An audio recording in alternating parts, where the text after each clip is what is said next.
दोस्तों, आज की कहानी सातों क्रिमिनल्स की है जो कि खुद को बचाने के लिए एक टापू पर पहुंचता है और एक खूबसूरत लड़की को देखकर सभी बदमाश लड़की के साथ घप करने के लिए पागल हो जाता है। इसलिए लड़की को करीब पाने के लिए सातों बदमाश एक दूसरे को खत्म करने लगता है। तो चलिए कहानी को शुरू करते हैं। कहानी की शुरुआत में एक बड़े टापू को देखते हैं। इस टापू पर ये दो आदमी कोई गेम खेल रहे थे। घुंघराले बालों वाले का नाम मैसी और दूसरे आदमी का नाम नोमा है। इसी बीच पेरी नाम का आदमी भी उनके पास आता है। पेरी लड़कियों की तरह रहता था क्योंकि उसकी मशीन में तकनीकी खराबी थी। वैसे जब भी कोई पेरी की मशीन का मजाक उड़ाता तो उसे बहुत गुस्सा आता था। चौथे आदमी का नाम मैक्स था जो शिकार करने का शौकीन था। सैम भी टापू पर नजर आ रहा था और वो पूरा दिन मछलियां पकड़ता रहता था। टापू पर दो आदमी और थे। लाल रुमाल वाले का नाम विंसी जबकि चश्मे वाले का नाम जॉन था। यह सातों एक बड़ी सी झोपड़ी में रहते थे। वैसे यह सातों ही मुजरिम पिछले महीने जेल का जहाज इन्हें कहीं ले जा रहा था जो समुद्री लहरों में जहाज फंस गया, जिसका फायदा उठाकर ये सातों मुजरिम हथियार और कुछ सामान उठाकर जहाज से भाग गए और किसी तरह इस टापू पर पहुंच गए। थोड़ी ही देर बाद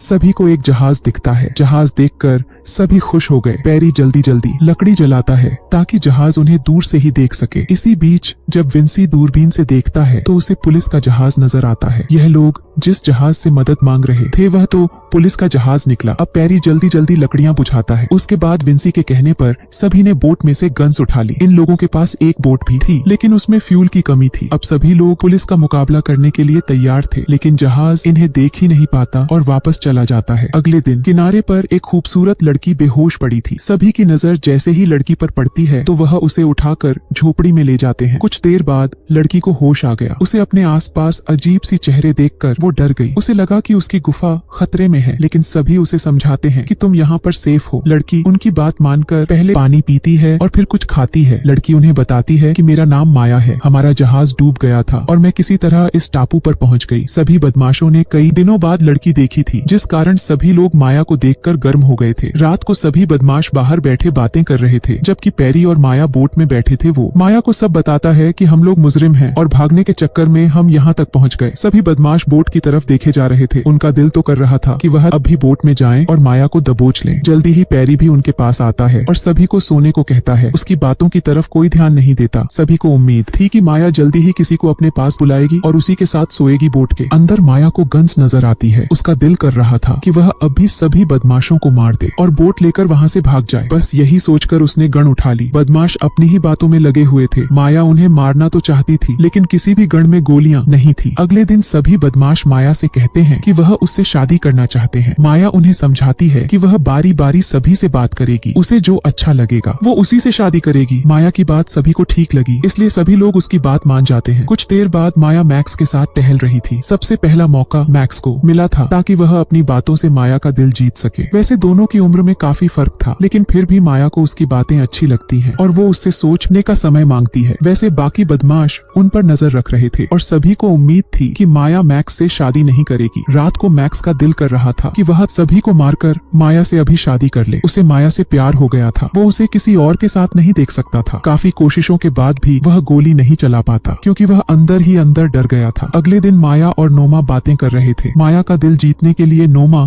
उससे बड़े बड़े वादे करता है। माया भी समझ गई थी कि नोमा झूठा आदमी है लेकिन फिर भी वह उससे समय मांगती है। नोमा के बाद सभी बदमाश बारी बारी माया से बात करते हैं। सभी लोग माया को पाने के लिए बड़े बड़े वादे करते हैं। माया जानती थी कि सभी एक नंबर के झूठे हैं लेकिन फिर भी वो किसी का दिल नहीं तोड़ती और सभी से सोचने का समय मांगती है। रात को सैम झूले पर सो रहा था। सोते सोते वो सपना देखता है और सपने में उसे माया नजर आती है जो उससे शादी करने के लिए मान गई थी। माया की हाँ सुनते ही सैम उसको दबोचता है मगर वो तो सपना देख रहा था। वो खुद को झूले में फंसा लेता है जिसके साथ ही उसका दम घुट जाता है और वो मारा जाता है। अगले दिन सैम की मौत के कारण सभी दुखी थे। बदमाशों ने किनारे पर ही उसकी कब्र बना दी थी। विंसी उसकी मौत से दुखी नहीं था क्योंकि उसका मानना था कि दौड़ में एक खिलाड़ी कम हो गया। कुछ देर बाद पेरी सांपों से खेल रहा था। पेरी को सांप पालने का शौक था और वह उनसे बातें भी करता था। उधर जॉन अपने चाकू की धार तेज कर रहा था और इसी बीच उसके पास माया आती है। जॉन का चाकू देखकर वह इतना डर गई कि वह वहाँ से भागने लगती है। जॉन भी उसके पीछे पीछे भागता है। थोड़ा आगे जाने पर माया गिर जाती है। वह जब पीछे देखती है तो उसे अपने पास जॉन नजर आता है। माया को लगा कि जॉन पहले उसकी गुफा लूटेगा और फिर उसे मार देगा, मगर जब जॉन उसे फूल देता है तो माया की जान में जान आती है। रात को जब सभी सो रहे थे तो पैरी झोपड़ी में सांप लेकर आता है। वो भी माया से शादी करना चाहता था। वो झोपड़ी में सांप छोड़ देता है ताकि वो 2-3 बदमाशों को मार सके, मगर उसका सांप किसी को नहीं काटता और झोपड़ी से बाहर चला जाता है। पैरी भी बाहर आ गया था और उसे अपने सांप पर बेहद गुस्सा था। वो उसे पकड़कर उसे बुरा भला कहने लगा और इसी बीच उसका सांप उसे ही काट लेता है। सांप जहरीला था, जिस कारण पैरी की मौके पर ही मौत हो जाती है। अगले दिन किनारे पर पैरी की भी कब्र बना दी गई। पैरी की मौत से सभी दुखी थे, लेकिन माया मन ही मन मुस्कुरा रही थी। थोड़ी देर बाद माया नहाने की तैयारी कर रही थी और मैसी छुपकर उसे देख रहा था। दूसरी तरफ नोमा भी कोई शरारत कर रहा था। उसने बोट में से एक सिलेंडर उठा लिया था और फिर वह उसके साथ कुछ करने लग जाता है। उधर जॉन भी सभी को मारना चाहता था और इस काम के लिए उसने जहर तैयार कर लिया था। इसी बीच उसके पास मैसी आता है। जॉन उसे पीने के लिए चाय देता है और खुद भी एक कप उठा लेता है। जॉन ने मैसी की चाय में जहर मिला रखा था। मैसी को उस पर यकीन नहीं था और वह बहाना बनाकर अपनी चाय बदल देता है। देखते ही देखते